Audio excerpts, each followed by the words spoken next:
بسم الله، اللهم صل على محمد. حبايبي الغاليين، عاملين ايه؟ يا رب تكونوا بخير وصحه وسعاده وهنا. طبعا اول حاجه نبدا بسم الله ونصلي على رسول الله عليه افضل الصلاه والسلام. طبعا معايا هنا النور قاطع ومش عارفه اصلا التصوير شكله مش حلو. ده عيش اسمر اللي هو العيش البلدي، تمام. كان عندي بايت وطبعا برول وشكله مش كويس، فقمت بقى نقعته زي ما انتم شايفين كده. خلاص خلاص. هتعملي ايه بقى يا ام عموره او يا ام حتومه؟ اول حاجه بنقعه واقوم عصره كويس، دي مش خطوه مهمه جدا ان انا اعصره، تمام.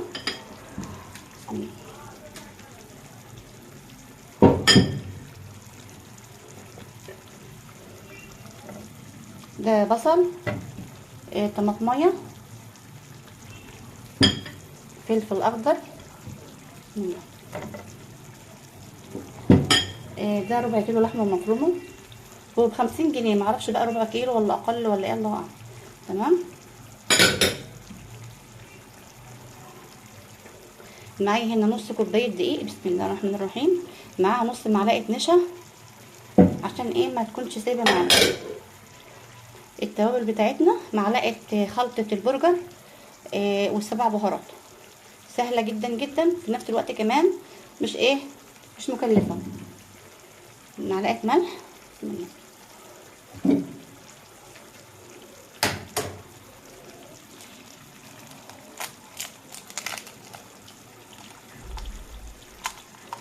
خلاص يا ام حتومه، خلاص يا ام حتومه. هقلب الخليط ده كله وهنرجع سوا.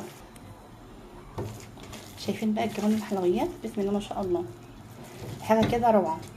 ولا تقولي بقى مطعم ولا غيره، هو كل الحكايه ربع كيلو لحمه مش اكتر. عندك رغيفين عيش بيتين او اكتر. طبعا يكونوا نضاف، يعني مش معفنين او فيهم حاجه من كده، لا هو يكونوا تحس اللي هو نضيف، بس هو مبرول بس مش اكتر. بروح بقى عينهم في الفريزر لحاجه زي كده، بقوم مطلعاهم انقعهم شويه، وبعد كده اهم شيء ان انا اعصرهم كويس عشان ما يكونش فيهم ميه. زائد برده البصله مع الفلفل مع طماطمايه، دول بضربهم في الخلاط يعني خشنين، وبعد كده بعصرهم برده عشان انزل منهم العصاره بتاعتهم دي. طبعا العصاره دي يا باشا هتعملي بيها بعينها في كيسه صغيره وعينها في الفريزر.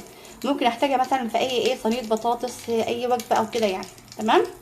طيب هتعملي ازاي بقى اللي طبعا انا ما عنديش المكبس اللي هو بتاع الكفته او كده، فبعمل هنتصرف برضه. غطا برطمان في اي بيت، غطا برطمان اي توابل او اي حاجه من دي، بدهنه زيت واقوم عامله بيه. طبعا على حسب الحجم اللي انت عاوزاه، يعني مثلا ممكن برطمان صغير، غطا صغير كبير، مفيش مشكله. خلاص يلا نبدا، بسم الله.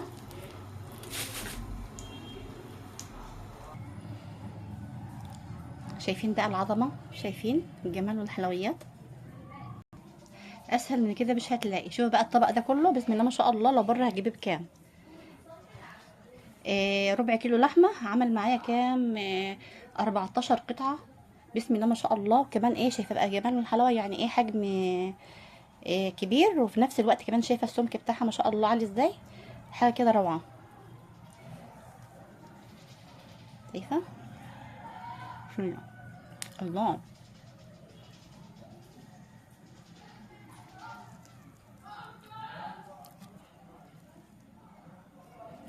ايه رايكم؟